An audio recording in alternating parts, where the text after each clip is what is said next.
नमस्कार मित्रों।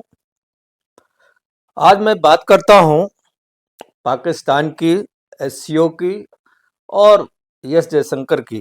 एक वीडियो हमारी गई थी जब एस जयशंकर की ओर से ये ऐलान हुआ था कि वो पाकिस्तान जा रहे हैं और एससीओ समिट की बैठक में भाग लेंगे। वहां पाकिस्तान में एस जयशंकर को घेरने की कोशिश हुई है। एस जयशंकर की सिंह गर्जना से चीन और पाकिस्तान हिल गया है। इस सिनारियो पर हम आते हैं, बात करते हैं कि देखिए 9 साल बाद भारत का कोई विदेश मंत्री पाकिस्तान गया है।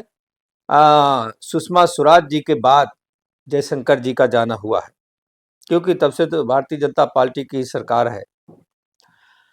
अब मैंने एक सवाल भी किया था अपने वीडियो में कि ऐसा क्या हुआ जो मोदी सरकार ने ये रणनीति बदली, जो हमेशा पाकिस्तान को दरकिनार करते रहे। क्या भारत की विदेश नीति में कोई बदलाव आया है या कोई रणनीति है इनकी? भारत सरकार का पाकिस्तान के प्रति इतना कड़ा रुख था और इतना कड़ा रुख अपना रखा था कि वहां क्रिकेटर तक को नहीं भेजा जाता था। विदेश मंत्री का जाना कोई साधारण बात नहीं थी। और वहां जाने से पहले हालांकि विदेश मंत्री जी ने एक बयान दिया था।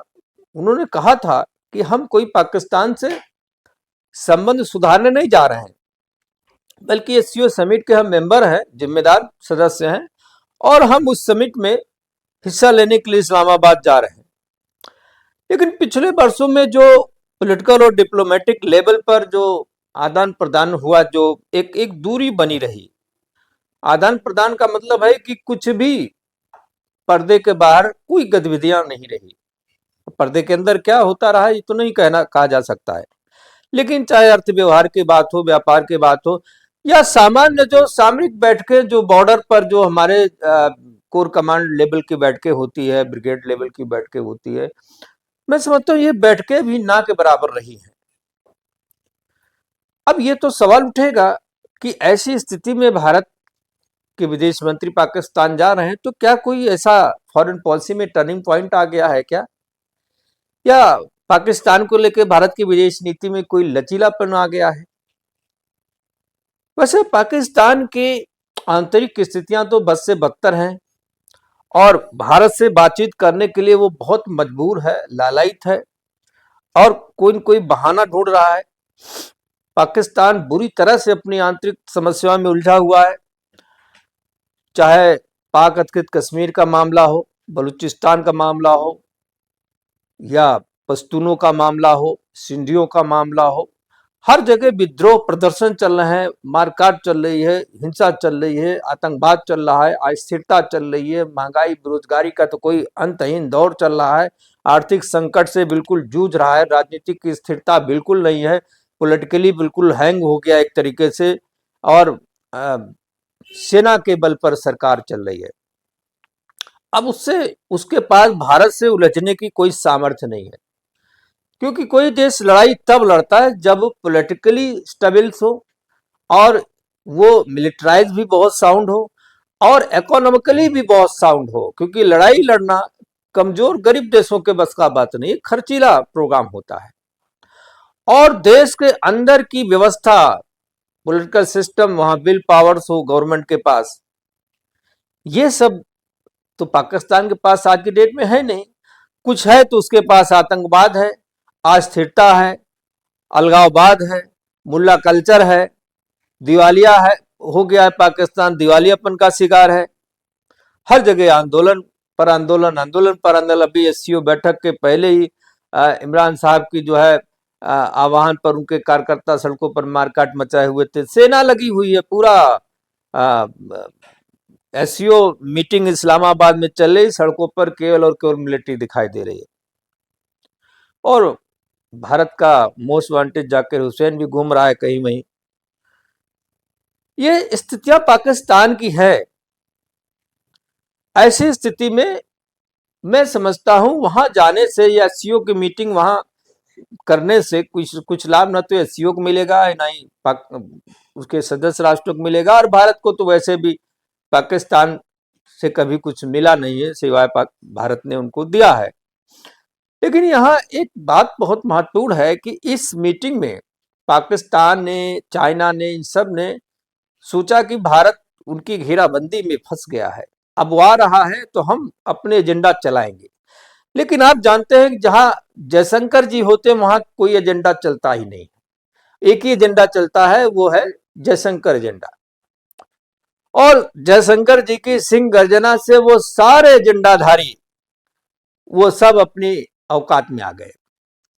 उन्होंने सबसे पहले संप्रभुता का मामला उठा दिया, आतंकवाद का मामला उठा दिया, आतंकवाद और संप्रभुता पर जोर दिया। संप्रभुता के नाम पर सीधे सीधे कहा कि जो सीपेक बना रहे हैं आप पाकिस्तान में, ये हमारी संप्रभुता का उल्लंघन है, और सहयोग चाहिए तो संप्रभुता का सम्मान करना होगा। सीपेक हमारी सीमा से होकर के जाता है, अब बिना हमारी अनुमति सहमति के आप हमारी सीमा के अंदर, हमारे गिलगिट बाल्टिस्तान के अंदर से आप होकर के अपना सीपेक गुजार रहे हैं। हमारे आपसी हितों का ध्यान नहीं रखेंगे, आतंकवाद, उग्रवाद, अलगाववाद के खिलाफ ये एससीओ बना है, और आतंकवादी देशों के यहां आप जो है एससीओ की मीटिंग करके और उनको जस्टिफाई कर रहे हैं, ये तो एससीओ की महिमा घटती है। जयशंकर जी ने खूब लताड़ा है, कहा कि भाई क्षेत्रीय सुरक्षा, आर्थिक सहयोग, आतंकवाद, ये सब ऐसे मुद्दे हैं जो एससीओ के मंच पर उठने भी चाहिए और इस पर क्रियान्वयन होना चाहिए। पाकिस्तान दुनिया का सबसे बड़ा आतंकवादी देश है, वहां भला एससीओ उसको मेंबर बना के एससीओ ने तो अपनी ऐसी तैसी करा ली, क्या मिलेगा एससीओ को, एससीओ की बदनामी के सिवाय।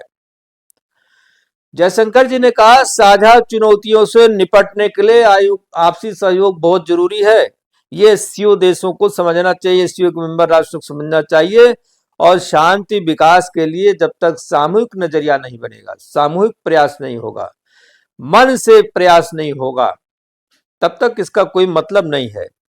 क्षेत्र में स्थिरता और सहयोग के लिए भारत हमेशा प्रतिबद्ध रहा है, लेकिन यह प्रतिबद्धता दूसरे देशों को भी निभाना पड़ेगा, अन्यथा इस तरह के मंचों के, इस तरह की बैठकों का कोई मतलब नहीं होगा, कोई हल नहीं होगा। उन्होंने खूब लताड़ा है इस्लामाबाद में। हालांकि पाकिस्तान को बड़ा लगा कि जयशंकर जी आ रहे हैं, जयशंकर जी आ रहे हैं, मोदी जी जाते तो पता नहीं क्या कर देता वो।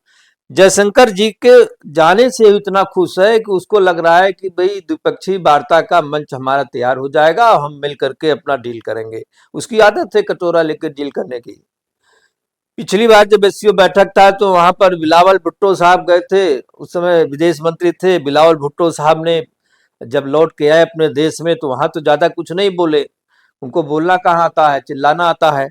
उन्होंने कहा आतंकवाद के मुद्दे पर भारत पाकिस्तान को मिलकर बात करना चाहिए। अरे भाई, आतंकवादी से भला कौन बात करता है, क्या बात करेंगे, आतंकवाद मुद्दे भारत इनसे बात करेगा। इस बार भी बिलावल साहब बड़ी उम्मीद लगाए बैठे थे। उन्होंने कहा कि भाई जो शाहनवाज सरकार है पूरी कोशिश कर रही है कि एससीओ बैठक के दौरान भारत पाकिस्तान के साथ द्विपक्षीय वार्ता भी हो जाए,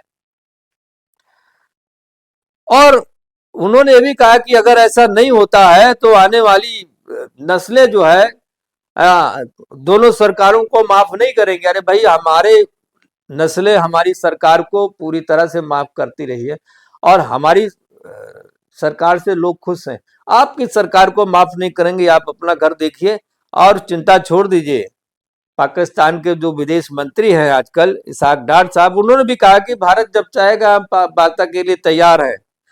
अरे भाई, भारत आपसे कोई बात नहीं करेगा, तुरंत उन्होंने डिनाई कर दिया, खारिज कर दिया। भारत ने साफ कह दिया कि पाकिस्तान जब तक आतंकवाद पर नकेल नहीं डालता है, जब तक हाफिज सईद जैसे लोग वहां बैठे हुए हैं, जब तक आतंकवादी वहां वहां बैठ करके कंट्रोल कर रहे हैं, देश में अस्थिरता फैला रहे हैं, जब तक उनको आप सरेंडर नहीं कराते, भारत को नहीं सौंपते हैं, आतंकवाद में सहयोग नहीं करते हैं, आतंकवादियों को धर पकड़ में मदद नहीं करते हैं, तब तक भारत कोई सहयोग आपका नहीं करेगा, ना ही कोई बातचीत करेगा। हालांकि चीन पाकिस्तान के बीच थोड़ी दिखावटी समझौते भी हुए। आप जानते हैं कि चीन पाकिस्तान से बहुत नाराज है, खासतौर से सीबेक उसका बन नहीं पा रहा है, बलूचों ने बनने नहीं दिया है, उसकी फोर्स खुद टारगेट पर है। अब वो सब वहां जाने से डरते हैं, पूरा मोर्चा बलूचिस्तान का लगभग खाली होता जा रहा है, फौज भी वहां जाने से डरने लगी है। चीन पाकिस्तान के बीच एक समझौता हुआ जिसे कहा गया कि all weather strategic cooperative partnership. हर समय हर मौसम में हम स्ट्रेटेजिक पार्टनरशिप कॉपरेशन करते। अरे भाई, तुम्हारा मौसम कब आएगा कब जाएगा पता नहीं, तुम्हारे अल्लाह ही जाने। क्योंकि ये स्ट्रेटेजिक पार्टनरशिप सच तो है कि चीन को भी बड़ी महंगी पड़ रही है, और चीन ने इतना पैसा लगा दिया, ट्रिलियन बिलियन डॉलर लगा दिया, और बदले में उसको क्या मिल रहा है वो तो वही जानता है। वहां तो सड़कें भी लोग खोद करके फेंक दे रहे हैं। चीन के लोगों को ढूंढ ढूंढ के मारा जा रहा है, इनके इंजीनियर जान बचाए घूम रहे हैं, कोई काम करने को तैयार नहीं है, और ये ऑल वेदर जो है स्ट्रेटजिक ऑपरेशन कर रहे हैं। ये स्थिति है इनकी दिखावा करने के लिए। चीन पाकिस्तान कह रहे हैं कि शांति सुरक्षा समृद्धि के लिए हम सब दोनों लोग मिलकर के काम करेंगे। अरे भाई, तुम्हारी शांति, तुम्हारी सुरक्षा, तुम्हारी समृद्धि तुम्हें मुबारक। भारत के बिना पाकिस्तान में शांति सुरक्षा समृद्धि हो ही नहीं सकती, और भारत जब तक नहीं चाहेगा। पाकिस्तान ने हालांकि मौका पाके कश्मीर आग अलापा, जैसा कि हर मंच पर वो अलापता रहा है। आप जानते हैं कि कोई मंच मिलता है, कुछ मिलता है तो कश्मीर राग जो है जरूर अलापता है, और उससे कुछ मिलना जुलना नहीं है, लेकिन वो मुद्दा जीवित रखने का एक उपाय करता रहेगा। कुल मिलाकर के एससीओ की जो बैठक हुई है उसमें कोई खास डेवलपमेंट देखने को नहीं मिल रही है, और सच तो यह है कि भारत को ऐसे मंचों को भी अब मुझे लगता है नजरअंदाज करना चाहिए, और विचार करना चाहिए कि जिसमें पाकिस्तान जैसे भिखमंगे देश हो, आतंकवादी देश हो, और उनकी शोभा वहां पर मिलती हो, ऐसे लोगों को उसमें प्राथमिकता मिले। मैं समझता अच्छा होगा जयशंकर जी इस मीटिंग को ऑनलाइन कर देते, नहीं जाते। लेकिन यह भी ठीक हुआ कि वो इस्लामाबाद गए, उन्हीं के घर पर जाके उनको थप्पड़ मार दिया। ये भी एक ठीक था, क्योंकि जिस भाषा में उन्होंने जवाब दिया, खुल करके अपनी संप्रभुता की बात की, सीपेक का विरोध किया, आतंकवाद का विरोध किया, और पाकिस्तान को एक सिरे से नजरअंदाज कर दिया, खारिज कर दिया कि कोई बातचीत आपसे नहीं करेंगे, और उन्हें पर्याप्त दूरी बनाए रखी।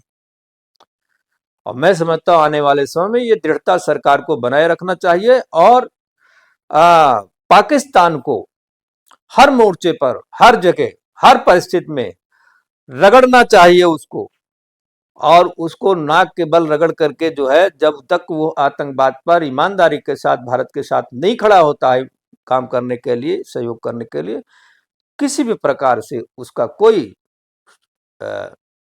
सहयोग और किसी प्रकार का संबंध उससे रखना मुझे लगता है कि बेईमानी होगी। आज का एपिसोड यहीं विराम देते हैं, कल फिर किसी नए मुद्दे पर बात होगी। वीडियो को शेयर करें, सब्सक्राइब करें, लाइक करें, और सुझाव भी प्रेषित करें। बहुत बहुत धन्यवाद। नमस्कार, जय हिंद।